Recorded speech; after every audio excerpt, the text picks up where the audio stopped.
İrəvan küçələrində Ermənistan baş naziri Nikol Paşinyanın rəhbərliyi altında çoxsaylı insanın iştirakı ilə dini yürüş keçirilir.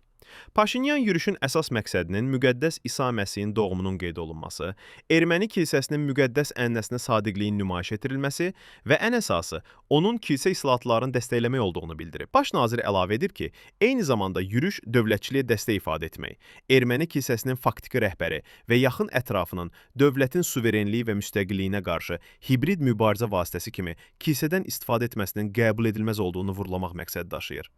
Paşinyan qeyd edib ki, belə praktikaların davam etdirilməsinə imkan verilməyəcək. O, yürüşün təbiətcə dinc, xristian sevgisi ilə dolu və erməni kilsəsinin islahatı istiqamətində qətiyyətlə keçiriləcəyini bəyan edib. Yürüş Sayat Nova və Abovyan küçələrinin kəşfməsində başa çatacaq və burada çox qısa bir yığıncaq keçiriləcək deyə Paşinyan vurğulayıb.